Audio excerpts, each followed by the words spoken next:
you are still engaging with anxious behaviors that are spurring on more elements of anxiety, my friend.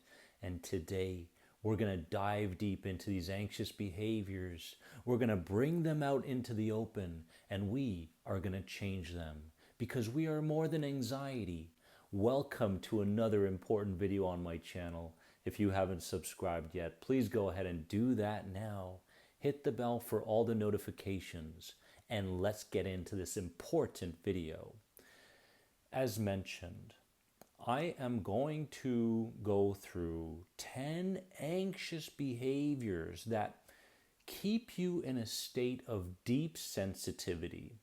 And my friends, when I talk about deep sensitivity, I'm talking about a mind and body that goes about the day paying attention to every little thing that you can see, hear, feel, taste, and smell.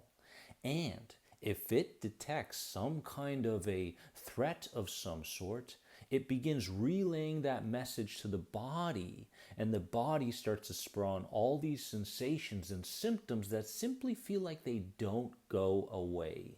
So today we're going to dive deep into some anxious behaviors that you need to start reversing to really supercharge the anxiety recovery process, okay? Number one is you're still being uncertain around what the cause is to your anxiety symptoms. Can you relate to this? If so, comment below. Because one moment you're going, okay, I know that fear is the center of all of these anxiety sensations, symptoms, and these intrusive ideas, the feelings, the emotions that I experience. It is centered around known and unknown fears. And then the next minute you're going, oh, but somebody I know had the same symptoms and they're experiencing a disease or an illness, and maybe that could be the same for me. So you keep going back and forth between all of these outcomes. And so it's really important that you understand that true anxiety healing cannot take place until you are firm, and I mean firm, with where you believe these anxiety elements are coming from. Okay? And when you are firm, you can start to look at the fear differently. You can start to look at the sensations and symptoms and intrusive ideas from this bubble over here. And all of that is related to the nervous system dysregulation, related to the anxiety burnout, related to the identity that you've believed that you are anxiety. All of that is coming from this bubble. But the moment you realize and you go, hey, this is all related to fear, right? And all of these elements are related to protection. So I know that when a voice comes from here, when a sensation comes from here, when an emotion comes from here, that's just protection. That's just lower self-protection, inner child protection. Those are just patterns and habits. And so you get to a point where you go, oh, I know what that is, right? I'm not falling for that. No, no, no, not in this moment.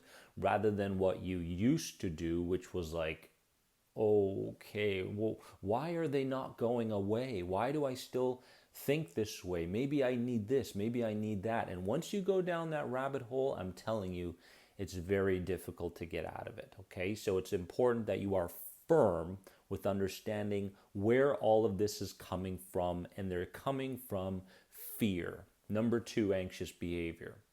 Hoping that you don't make a mistake by saying something wrong to someone that you don't even know very well. And this comes from perfectionism, the perfectionism program that's running at a subconscious level constantly. So you're fine in your house, right? You're like, I'm in my comfort zone. I feel pretty good today, right? And I'm ready to take on this day. Very limited sensations and symptoms. I'm fine. We're going to have a progress-filled day. And then you go to the nearby cafe, and all of a sudden, you feel like the waiter's looking at you kind of weird, right? Because you're taking too long to order, right? And you're going, right? Just a second, right? And you're trying to be perfect in your words.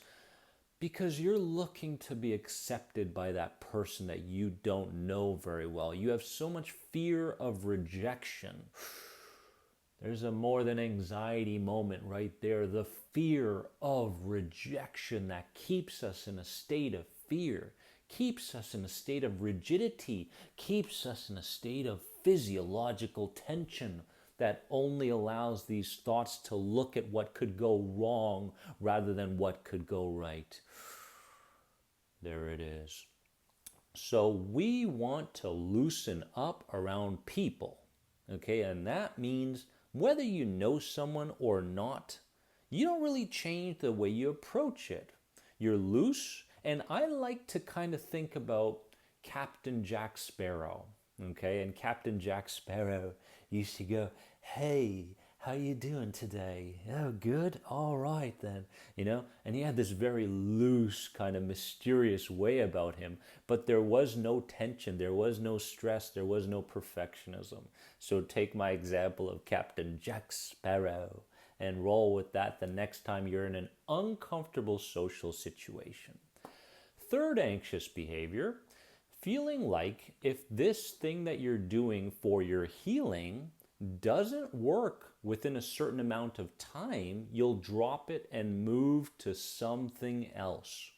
Now, you're putting so much time pressure on your healing, and this is a big problem, my friends, okay? Because if we didn't put this much time pressure on our healing, we would start healing. That's the crazy part, right? So unconsciously and often consciously, we go, okay, I'll try that program, or I'll try that technique, or I'll try that mindset, or I'll try that new diet, or I'll try those new habits. And if they don't work within 3, 4, 5 days and I don't feel better, then that can't be the answer. And you start looking somewhere else, okay? So you got to stick to something, okay?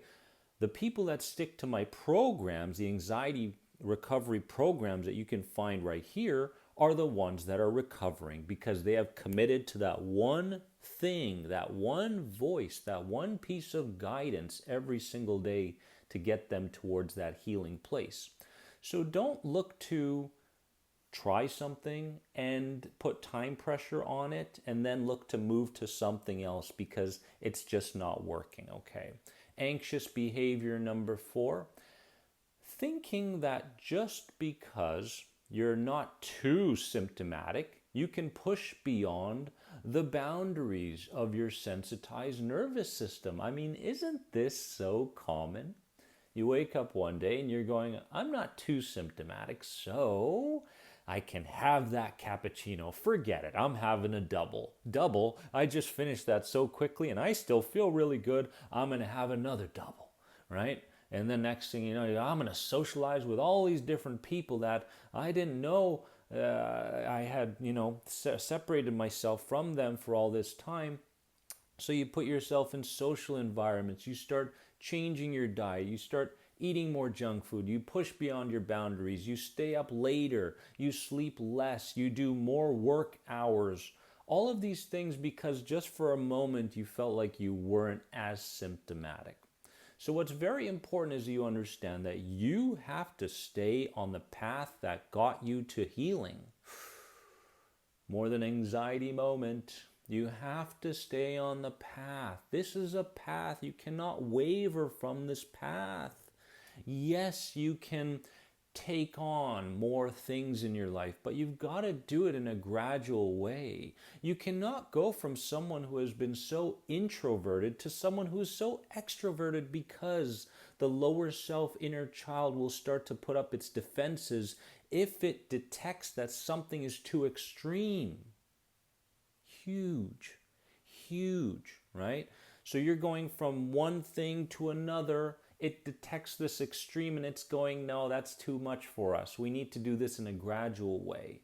Healing happens gradually, my friends. So make sure that you stay within your boundaries and on the path, that healing path that you know is right for you, okay? Number 5. Thinking that it's the symptoms that must disappear, right? Thinking that it's the symptoms that must disappear first before you allow yourself to live peacefully and free. This was me for so many years. I didn't allow myself to be present with what was taking place around me because I was still symptomatic. I wasn't allowing myself to engage within a conversation and speak up at times because I was still symptomatic. I don't know about you, comment below if this relates to you, but the vast majority of your focus is going towards your anxiety, right? And it doesn't matter what you're doing. You could be walking, you could be driving, you could be standing, you could be at church, you could be doing this, you could be doing that, eating, doesn't matter. You could even be watching a movie, a good movie, but you're not really focused on the movie because you're trying to pay attention to how symptomatic you're getting, but not only symptomatic, you're also really paying attention to your emotional state. Am I in fear? Am I in anger? Am I in sadness?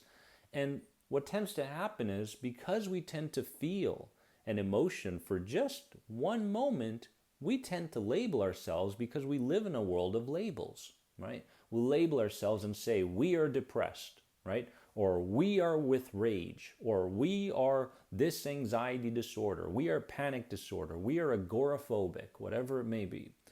And we really have to stay away from those kinds of labels because the healthiest people in the world and the ones that heal anxiety are the ones that allow themselves to feel whatever it is they're feeling and express from a place of true inner feelings.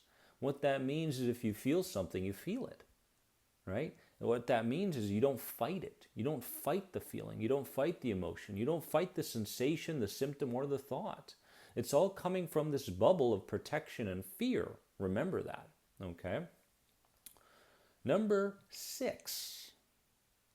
This is a big one. And this was massive for me. And I really had to dig deeper and peel the onion to really understand that this was affecting me. Letting past sayings and quotes that you've heard to keep you from the truth around your capabilities, such as, old habits die hard. There's something that can hold you back from taking in inner peace, right? Or no pain, no gain, right? And you feel like in order for you to gain some kind of an emotional reward, you first have to go through so much mental, emotional, physical pain, and you haven't experienced enough pain, so you don't deserve the reward, right? Again, connected to the sayings.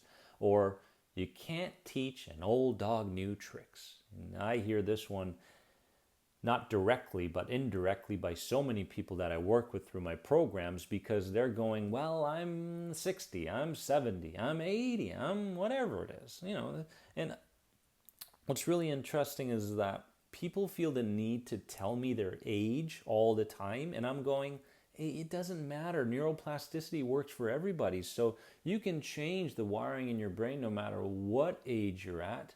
So please stop holding yourself back from these ideas, these quotes. Maybe they came from your parents. Maybe they came from a different authority figure.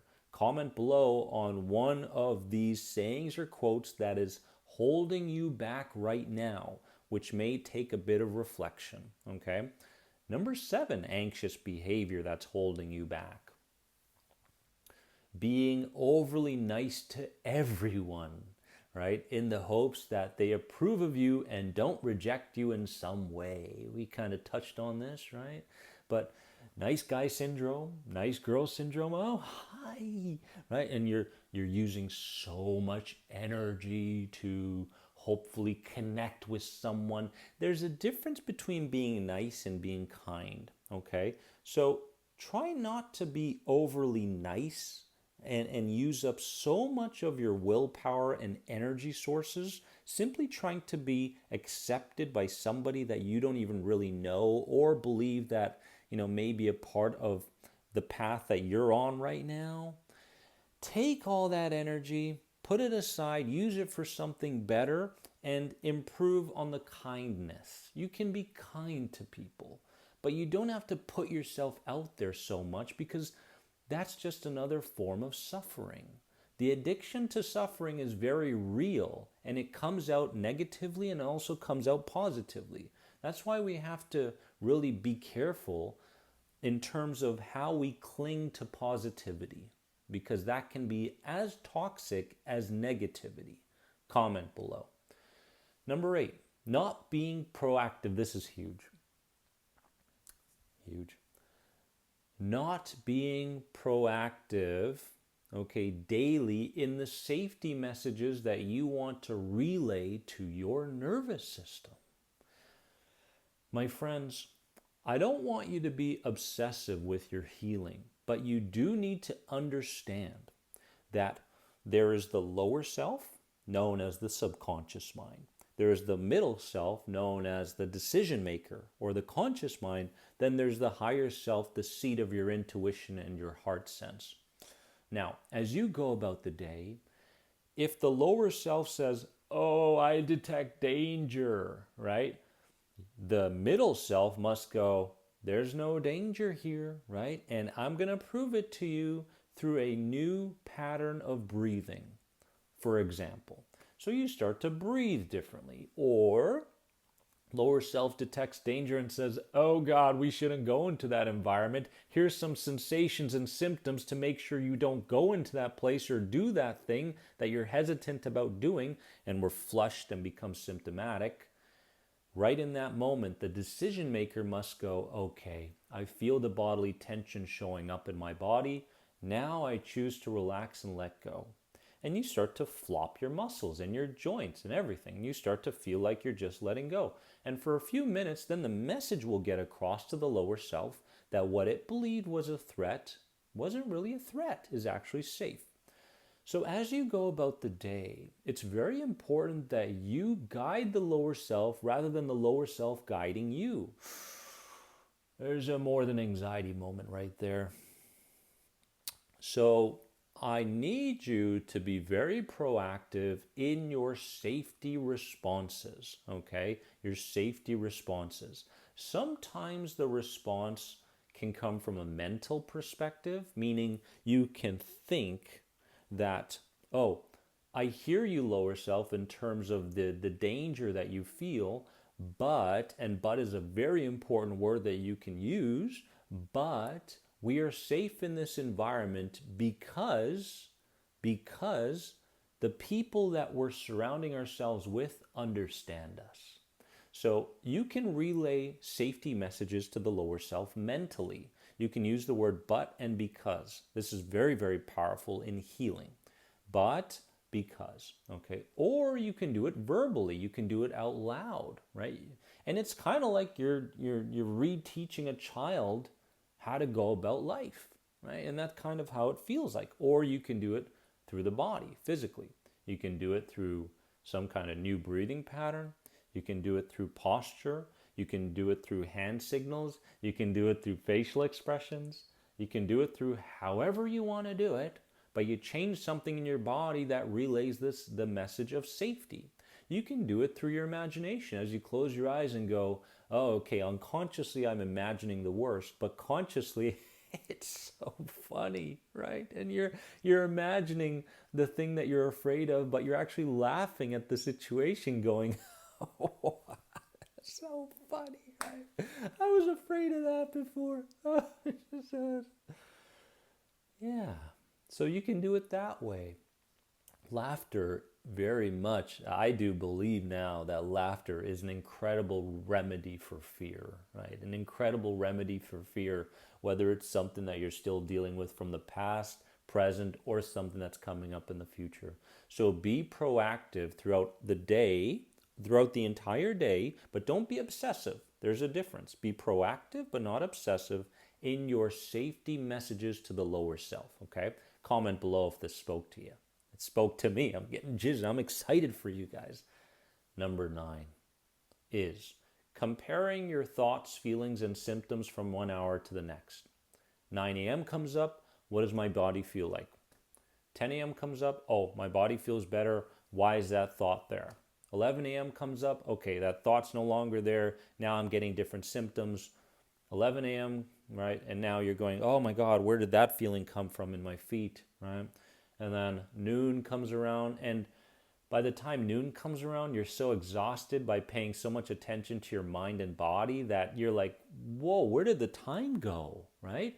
And that's when you really need to start doing what I call mini vacations, where you set your alarm and you go, okay, at 10, 12, 3, 6, I'm going to take 4 mini vacations a day.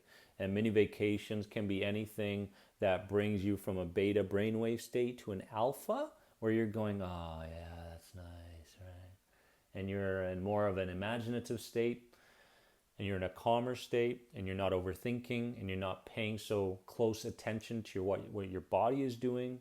So this could be nature walks, meditation, breathing exercises like pranayama if you want, anything. I mean, whatever it is that calms the system and breaks the pattern of stress, okay? So mini vacations are important, and please pay attention to the fact that you're not comparing your thoughts, feelings, and emotions so often, right? From 1 minute to the next sometimes, right?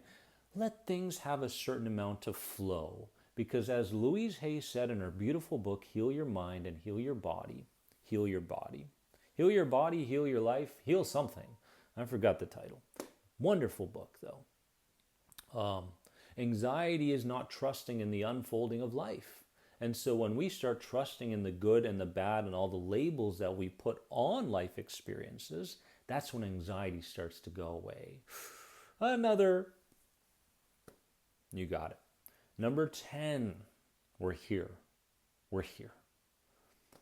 Creatively disagreeing with inner and outer information that could help your healing. This is the fear of the unknown. So you got this great mentor, and the mentor is saying exactly what you need to hear, and intuitively you feel like that's exactly what I need to hear and implement into my life. But then a part of you goes, no, it's not going to work for you, right? You've tried that before, and you start disagreeing with the information. Or you're making progress, right? You're making so much anxiety progress, and you're going, I'm feeling better, I'm less symptomatic, I have more self-care, I'm no longer fearing the symptoms or fearing the thoughts, and fear is starting to go away. And all of a sudden you're going, yeah, the fear is going away, but it's going to be back, right? So don't be too excited about your progress, right? So there's that. So you're starting to disagree with certain new feelings, new ideas, internal, external, new ways of feeling, flexibility, not so rigid, fun, right? All of these good things that are coming into your life, you keep talking yourself out of them, thinking yourself out of them. And this is a big roadblock for anxiety healing. It's very important that you start to stay on the path that says, I am making progress, this information is worthy to me, and I will consider it, rather than continue to go, well, I've healed, or I've suffered for so long, and this couldn't possibly work for me. It's too simple of an answer. Whatever your lower self is telling you in terms of a defense mechanism, okay? So my friends, those are the anxious behaviors that continue to fuel this anxiety within you. Which one spoke to you most deeply, my friends? I want you to comment below and tell me which one of these anxious behaviors spoke to you most deeply. And if you haven't subscribed yet to this channel, please go ahead and do that. And remember that you are more than anxiety. We're moving forward together, one day at a time, one baby step at a time. I believe in you. I love you. I'll see you soon. Bye-bye.